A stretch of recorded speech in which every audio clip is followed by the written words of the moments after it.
Welcome to Choice Classic Radio, where we bring to you the greatest old-time radio shows. Like us on Facebook, subscribe to us on YouTube, and thank you for donating at choiceclassicradio.com.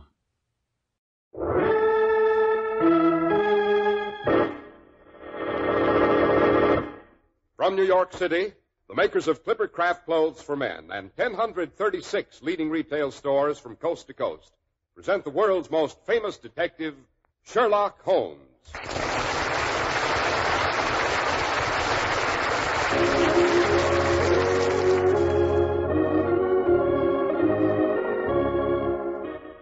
This week's adventure, A Case of Identity. Well, here we are, as usual, about to pay our weekly respects to our favorite raconteur, the good Dr. Watson. What about tonight's story, Doctor? Tonight I have prepared a little challenge for you and our radio friends. Yes, the story I'm going to tell is one of Holmes' more mental adventures. It has its bizarre moments, of course, but still, all in all, its solution is fairly obvious. As you know, Holmes was the world's greatest master of the science of deduction. As a matter of fact, he unraveled this particular problem without moving from his armchair. I wonder how many of our listeners have learned enough of Holmes' methods to do the same. Well, I think I can make a fair stab at it, Doctor, if the clues aren't too involved, that is. Oh, no. All the clues are right out in plain sight, Mr. Harris. All you have to do is listen for them and make your own deductions. Oh, but before we become too involved with hidden clues, hadn't we better discuss a few clues to the secret of good grooming without straining the pocketbook? Good idea, Doctor. If you need a fine new suit for business or a good-looking sport jacket for weekend wear and really want your dollars to do double duty, here's how. Insist on Clipper Craft Clothes. Famous for stretching your dollars, for giving you positively amazing value, is the fine local independent store in your community that sells Clipper Craft. Despite rising costs of materials and manufacturing, you can still buy long-wearing, beautifully tailored Clipper Craft suits for only $40 to $47.50. Luxurious tropical worsteds for only $33.75 to $40, and smart sport jackets for only $26.50. It's the Clipper Craft plan and the Clipper Craft plan alone that makes Clipper Craft clothes possible at these low prices. Concentrating the buying power of 1,036 of the nation's finest stores from coast to coast, providing steady year-round operation, reducing manufacturing and distribution costs. And the savings go to you. Simply compare Clipper Craft with clothes selling for many dollars more.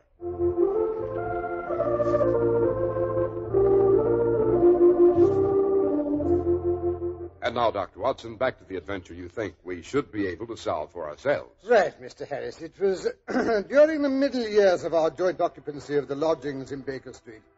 Holmes and I sat relaxed in two easy chairs on either side of the living room fire. Holmes' long legs stretched out in front of him, his head wreathed in the smoke from his favorite pipe, a horrible black, greasy old clay affair that he coddled as if it were a child. Well, we had just finished an excellent breakfast, and Holmes was in the philosophic mood that so often accompanies the process of digestion. Strange thing, life, Watson? Infinitely stranger than anything the mind of man could invent. Yes, I know that's one of your pet theories, and I dare you to put it to the test. Now, take today's paper. If you can find anything bizarre in that, I'll buy you a new smoking jacket. I don't want a new smoking jacket, Watson, but I'll take up your challenge.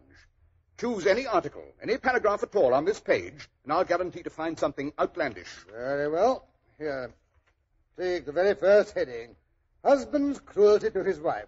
Now, there's a half column of print about that, but I know what it's about almost without reading it. There's the other woman, the drink, the push, the blow. No writer could invent anything more crude or commonplace. Your example, Watson, happens to be rather unfortunate. The husband was a teetotaler. There was no other woman, and the cruelty complained of was that he had the habit of winding up every meal by taking out his false teeth and hurling them at his wife, which you'll allow is an action any literary man would hardly be able to make believable. Well, maybe so, but that's just an exception. Life is made up of exceptions, Watson. There's one now, standing on the pavement on the opposite side of the street. You mean that large, Hebe-like young woman with the enormous boa around her neck and the curling red feather in her hat? Yes. Look how she oscillates backward and forward. and the way she fidgets with her glove buttons. Oscillation on the pavement always means an affaire de coeur. She would like advice, but it's not sure that the matter may not be too delicate for communication. She's decided to take the plunge. Here she comes across the road like a swimmer leaving the bank. I say perhaps she's been seriously wronged. No, Watson. In that case, the woman no longer oscillates. She pulls out the bell wire to the front door. You hear that, Watson? Decidedly fluttery. The maiden is not so much angry as perplexed and possibly grieved. Oh, but here she comes. Come in, come in. I hope I'm not intruding. This is Mr. Sherlock Holmes, the detective. Yes? Won't you sit down? This is my friend and colleague, Dr. Watson. Pleased to meet you. Delighted. My dear young lady, don't you find that with your short sight it's a little trying to do so much typewriting? Oh, I did at first, and that's a fact. But I've got so now I know where the letters are without Oh, but how did you know? Someone's told you about me. Oh, don't look so alarmed, my dear. That's just a bit of detection. Mr. Holmes can tell things like that by looking at you. It's his way of showing off. Oh, I see, but it did take me aback, your knowing things like that. It's my business to know things. I knew you used the typewriter from the appearance of your fingertips and the double line pressed into the plush above your wrists. It was equally obvious that you're nearsighted from the marks left on either side of the nose by your pince-nez. So you see, my dear Miss... My name's Sutherland, Mary Sutherland. So you see, my dear Miss Sutherland, there's nothing terrifying in my conclusions. Well, no, not when you explain it like that. And now, perhaps you'll tell me why you came away to consult me in such a hurry that you managed to put on 2 odd shoes. Why, bless my soul, so I did. The right one's my Sunday pair. Yes, you must have been rather agitated when you left home. Yes, I did bang out of the house, and who wouldn't? It made me fair angry to see the easy way Mr. Windybanks, oh, that's my father, took it all. He wouldn't go to the police. He just sat there and said there was no harm done and everything would come right in the end. So finally I got mad and told Father I was coming to you myself. You say your father, but surely you mean your stepfather, since the name's not the same. Yes, he's my stepfather. Mother makes me call him Father, though it sounds kind of funny, him being only 5 years and 2 months older than myself. I see. How recently did your mother marry this Mr. Windybanks? Oh, about 2 years ago it was, Mr. Holmes, and I'll admit I wasn't very pleased, seeing as it was so soon after Father's death, and him a man nearly 15 years younger than herself. Enough to start complications in any home. Eh, Holmes? Quite. But please continue, Miss Sutherland. I gather your father left your mother fairly well off. Yes, sir, he did. You see, Father was a plumber in Tottenham Court Road, and he left a tidy business behind him. After he went, Mother carried it on. Although I must say that William, Mr. Hardy, Father's foreman, did most of the work. And a good thing he made of it, too. This Mr. Hardy, was he your father's age? Oh, no, sir. He was just 2 years older than me. The fact is, we had a sort of an understanding till this year Mr. Windybanks came along. Oh, and he didn't approve of Mr. Hardy? Oh, it weren't that so much as that he didn't approve of the plumbing business. Said it wasn't high class. Oh. Mr. Windybanks is a very superior gentleman himself, Mr. Holmes. Travels in wines for Westhouse and Marbank, the claret importers in 10 Church Street. Oh, a real toff he is. I see. Yes, sir. So after him and Mother got married, he made us sell the business. They got £4,700 for the goodwill and the interest, but Mr. Hardy said it was practically giving it away. And so him and my stepfather had an argument, and my stepfather told Will to clear out and never darken his door again. Quite theatrical. Yes, my stepfather's like that. Well, Will says he's off to Birmingham, and will I come with him? And I says, well, I can't hardly be expected to leave me own mother. So then he gets mad and biffs off. Without giving you a chance to change your mind? Well, yes. And how is he doing in Birmingham? Very nicely, I hear. Got his own shop and all. Oh, not that I write to him. I wouldn't send him a word if I was dying, I wouldn't. Of course. Serves him right for not being more persuasive. Yes, sir. Oh, but that's neither here nor there, Mr. Holmes. The fact is, I don't know why I even mentioned Will Hardy. Except that I'm so upset in my mind, my tongue kind of wags on by itself. Let's see, where was I? Your mother had just sold the plumbing business for something over 4,000. You inherited part of that, I presume? Oh, no, Mr. Holmes. I've got my own money, outside of the plumbing business, that is. Oh? It was left to me by my Uncle Ned in Auckland. It's in New Zealand stock, paying me 4%. Gives me £100 a year, it does. Then the capital amounts to around £2,500. Yes, sir, but I can't touch that. Just the income. Quite a tidy little amount. I believe a single lady can do very nicely on £60 a year. Oh, I could do on even less than that, Mr. Holmes. I'm a good one at managing things. But so long as I live at home, I don't want to be a burden to them, so I let them have the use of it while I'm staying there. You mean you give the money to Mr. Windybanks? Oh, no, Mr. Holmes. I draws it out every quarter and pays it over to my mother. That's very generous of you, Miss Sutherland. Oh, it's no hardship. I do pretty well with what I earn at typewriting. Makes me quite self-supporting, as you might say. Yes, these independent, modern young women. Soon they'll be competing with men in business. Oh, no, sir. I'm sure I wouldn't presume to be as bold as that. Well, to resume, we find you are a young lady very comfortably fixed. Well, I'm not exactly rich, Mr. Holmes, but I'd give all I have to know what's become of Mr. Hosmer Angel. Hosmer Angel, eh? Quite a romantic name. Oh, yes. And he was romantic, Mr. Holmes. Recited Browning, he did. Sounds quite devoted. Oh, yes, sir, he was. I could swear he was. And now he's gone, too. Disappeared like into thin air. And naturally, I'm anxious about him, being as it's the second time I've been left in the lurch, as you might say. I feel a bit sensitive about it. Of course. Had you quarreled? Oh, no, sir. We was as affectionate as two cooing doves. Mother said it used to make her quite sick to watch us. Oh, not that she wasn't all for Hosmer. That she was. Helped me to keep it from father and all. Oh, then your father didn't know about this new admirer. No, sir. That is, not until later. And then he never really saw him. And how did you first meet this Mr. Hosmer Angel? Well, Mr. Holmes, I met him at the gasfitter's ball. How romantic. Oh, yes, sir, it was. The gasfitters used to send father tickets while he was alive, and afterwards they kept on sending them to me and mother. Mr. Windybanks didn't wish us to go. He never did wish us to go anywhere. If I so much as wanted to go to a Sunday school treat, he would get quite mad about it. Rather unreasonable. Yes, sir. Well, it happened that the week of the ball, he had to go to France on business, so he wasn't there to make a scene when Mother and me went. It was a lovely ball, Mr. Holmes. I wouldn't have missed it for anything. It was there I met Hosmer. He was a lovely dancer. You should have seen him do the polka. Swept you quite off your feet, I've no doubt. Yes, sir. Well, he called next day to see if Mother and I had got home safe the night before. And after that, I went out once or twice for walks with him, and things was going along as smooth as you could wish. And then Father came home, and Hosmer couldn't come to the house anymore. No? No, sir. Father didn't like me to have young men come to the house. Said it didn't look well for a young girl to have followers. Rather a tyrant, eh? Oh, yes, sir. But pretty soon he had to go off to France again for a couple of weeks, so I started walking out with Hosmer again. And this Hosmer made no attempts to see you in the meantime? No, sir. I wanted to, but Mother said she didn't think it was safe. Oh, he wrote to me every day, Hosmer did. Oh, here, I brought the letters. I thought they might give you a clue. Quite right. We'll look them over later. Am I to take it that you and Mr. Angel had, an understanding? Yes, sir. We were engaged after the first walk we took together. The first worker, eh, Holmes? Watson, don't interrupt. What was Mr. Angel's business, Miss Sutherland? He was a cashier in an office in Leadenhall Street. What office? Oh, that's the worst of it, Mr. Holmes. I don't know. Where did he live, then? Oh, he slept on the premises. And you don't know his address? No, sir. Except that it was Leadenhall Street. Where did you address your letters? Leadenhall Street Post Office, to be left till called for. He said if they was to come to the office, he'd be ragged by the other clerks. I offered to typewrite them like he did his, but he wouldn't have that. Said that when I wrote them myself, it seemed like there was something of me in them.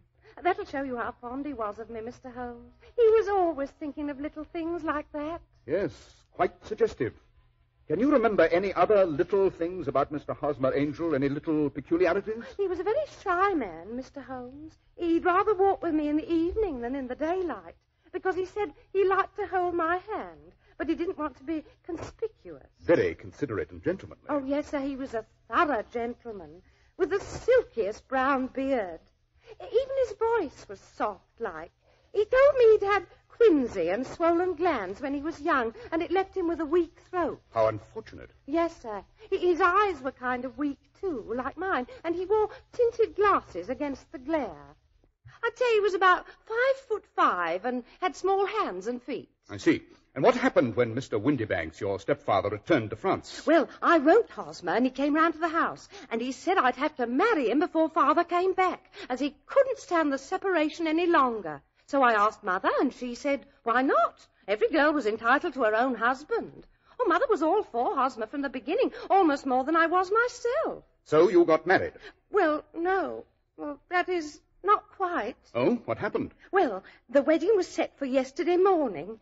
We thought it best to make it a quiet ceremony. It was to be at St. Saviour's Church, with a wedding breakfast afterwards at the St. Pancras Hotel. Well, about 9 o'clock, Mother and me was all dressed and waiting for Hosmer. I was a bit upset, I guess. You know how a bride feels, Mr. Holmes.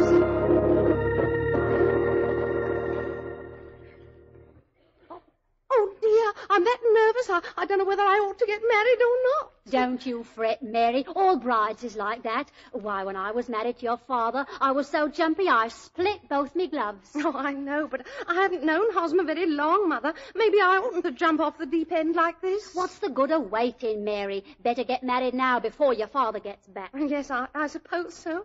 Oh, dear me, I wish my shoes wasn't so tight. Shh! Here comes Hosmer now.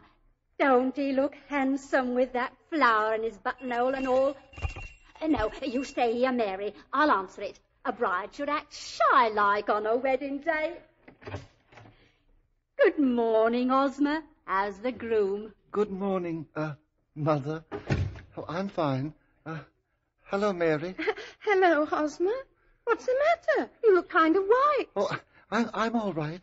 How are you? Oh, I'm all right too, Hosmer. Well, we'd better be shoving off. I got a hansom waiting outside. Oh, but Hosmer, it's such a little way, and hansoms is expensive. You don't think that any bride of mine is going to walk on her wedding day? Now, who can that be? Hosmer, you're as full of jumps as a kangaroo. Now I'll go. What is it? Telegram? Oh, thank you. It's a telegram. Maybe somebody's died. I'm almost afraid to look. But here, let me. I'm used to these things.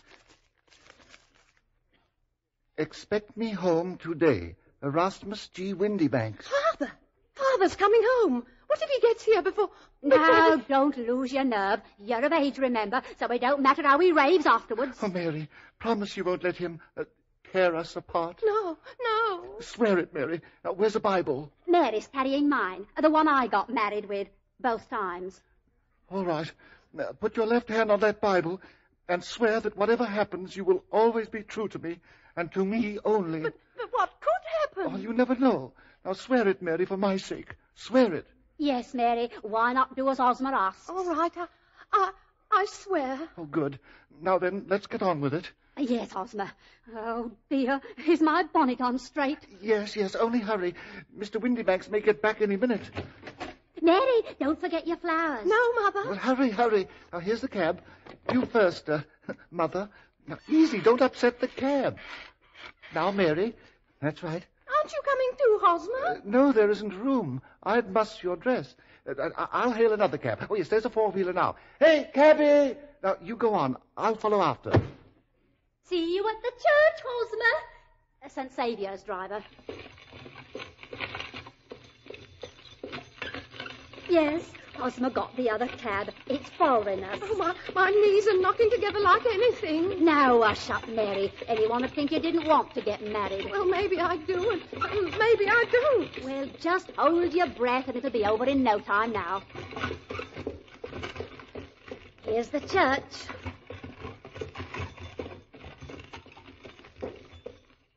You get out first and mind your dress.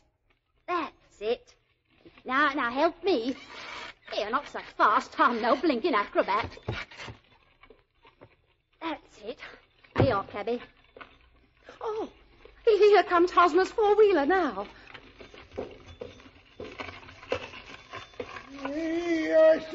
St. Saviour's like you asked for. Why doesn't he get out? Give him time. Maybe his knees is shaky, too. Come on, sir. What ails the man? Mother, something's wrong with Hosmer. Oh, stuff. I'm going to see. Wake up there. I'll speak to him, cabby. The cab's empty. What? Something's happened to Hosmer. He's gone and left me waiting at the church.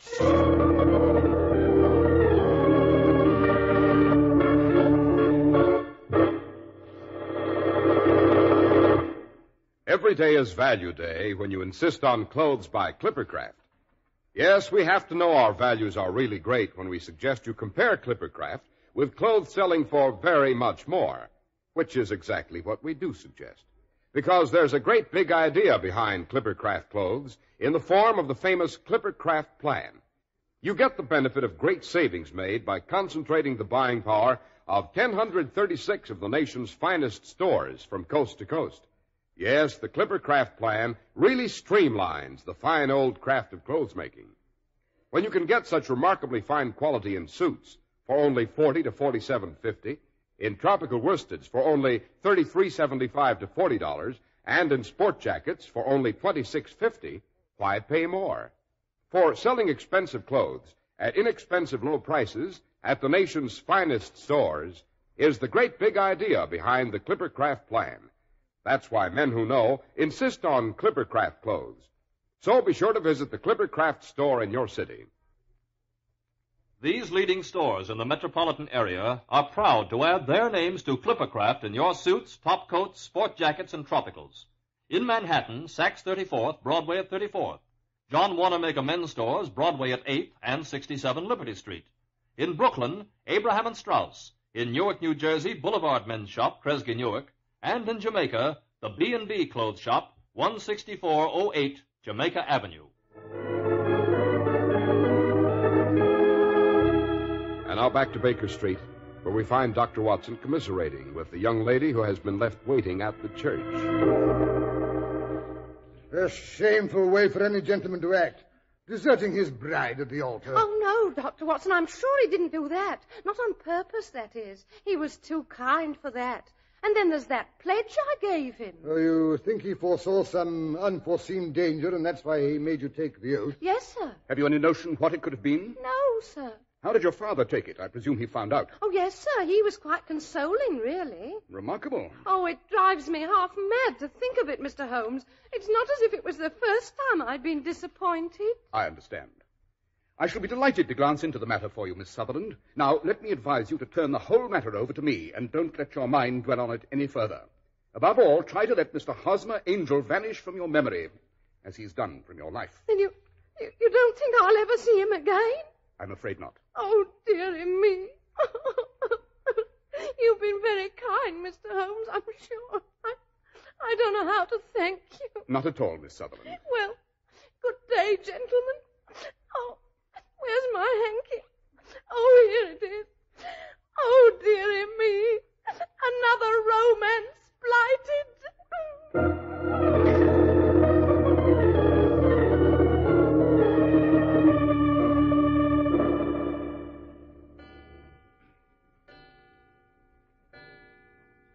Holmes, what a horrid mess of bottles and test tubes. That smells of hydrochloric acid. Marvelous, my dear Watson, marvelous. I don't believe you've budged out of this room since that poor young lady left early this morning. No, it wasn't necessary. Then you've solved it? Certainly. It was bisulfate of baryton. No, I mean the mystery of the disappearing bridegroom. Oh, that. There never was any mystery in that affair, Watson. Pretty self-evident, don't you think? Oh, no, can't say I do. Oh, really? But I let you look at Mr. Hosmer's love letters. But they were typewritten, even to the signature. Yes, that's what's really suggestive. Now, what's that? Mr. Windybanks, I fancy. Well, you mean the girl's father, stepfather? Quite. I sent off a note to him this morning to his place of business. But I must say, Holmes, And this afternoon I received this businesslike reply on Westhouse and Marbank stationery saying he'd be here at 6 o'clock. Come in, come in. Ah, Mr. Windybanks. Yes, Mr. Holmes? This typewritten note was from you on which you set the time for this appointment at 6 o'clock? Yes, Mr. Holmes. I'm afraid I'm a trifle late. It's about Miss Sutherland's missing suitor, eh? Quite. I'm sorry she's troubled you, Mr. Holmes. But you know what young girls are. Besides, it's a useless expense. Because how in the name of this and that can you expect to locate Hosmer Angel? Pardon me if I disagree with you, Mr. Windybanks, but I have every reason to believe that I have located Mr. Hosmer Angel. Delighted, Mr. Holmes, delighted. Yes. I wonder if anyone's ever told you that a typewriter has really quite as much individuality as a man's handwriting. You don't say. Oh, but I most emphatically do. Every typewriter develops its own little idiosyncrasies. Now, this note of yours, Mr. Windybanks, you'll notice that all the E's are slightly slurred, and there's a slight defect in the tail of the R. Yes, I never noticed it before. Obviously. Now, I have here 4 letters which purport to come from the missing man. In all of them, the E's are slurred and the R's tailless. Well, I didn't come here to waste time with fantastic talk like this. If you're going to catch the man, catch him. And let me know when you succeed. Certainly. Watson, be good enough to lock the door. With pleasure. Now then, Mr. Windybanks, I have caught Mr. Hosmer Angel, because you yourself are that gentleman. But Well, what if I am? I didn't marry the girl, did I? It's not actionable. No, your conduct is even worse than that. It's dishonorable and degrading. In the first place, you're the sort of scoundrel who marries an older woman for her money. Not satisfied, you want to assure yourself of a daughter's income, which you'll lose if she marries. You make her break off with her first sweetheart. And when you see it's going to be impossible to keep others from falling in love with her, you arrange to do so yourself. It was only a joke at first. I failed to see any humor in it. Well, I didn't know she'd fall for me like that, did I? You made the girl swear she'd be true and wait for you. And then you played the cad and disappeared. Well, maybe so, and maybe not. But I'm not breaking any laws. And as long as you keep that door locked... Quite so. Should you care to call a policeman? There's one in the street below. I'm sure your employer, Mr. Merrill Marbanks, who, by the way, is an old friend of mine, will be very interested in your little joke. Oh, no, Mr. Holmes. You couldn't tell him. I'd lose my job and my social standing. Quite so. I'll keep quiet on one condition. Oh, yes, sir. Anything at all. You are not to discourage any more of Miss Mary's suitors, past, present, or future. Oh, no, Mr. Holmes, I wouldn't think of it. It was all just a little game, you see. Yes. Well, the game's over. Watson, you may show the gentleman out. Right. Now then. Yes, sir. Well, good day, gentlemen. I hope you won't hold any hard feelings, Mr. Holmes. And if you ever... Come along, no loitering, or I'll boot you downstairs. I'm a good man to do it anyway. Well, I'm going. The filthy blackguard. I say, but I still don't see how you spotted the man. That typewritten letter, Watson, particularly the signature. Obviously, the man wanted to disguise his handwriting, which would have been familiar to the girl. Well, whose handwriting would have been familiar to her?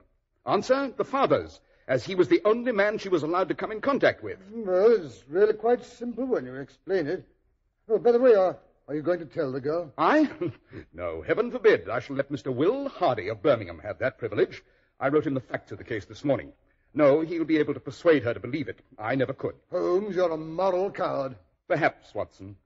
You remember the old Persian saying, "There's danger for him who taketh the cub of the tiger, and danger also for whoso snatches a delusion from a woman."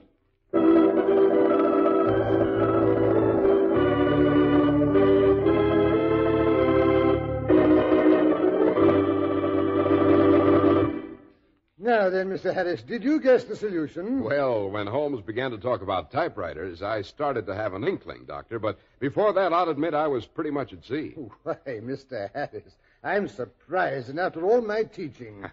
Well, how about giving us a hint about next week's story, Dr. Watson? Yes, Mr. Harris. Next week, I think I'll tell you about a particularly complicated case of violent and untimely death that Holmes and I ran across on what started out to be an uneventful excursion up the Thames. I call it the complicated poisoning on Eel Pie Island.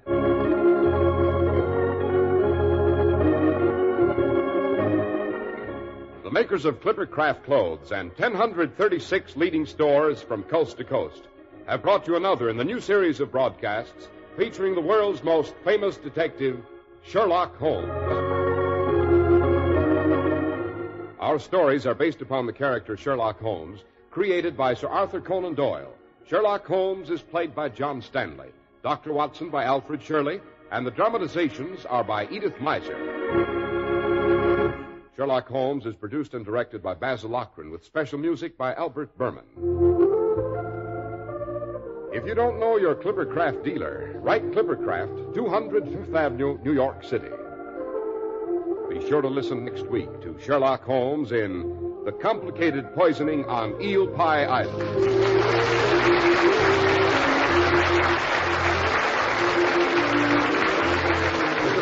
Harris speaking for Clippercraft Clothes. This is the network for the Indianapolis Speedway races on Monday, the Mutual Broadcasting System.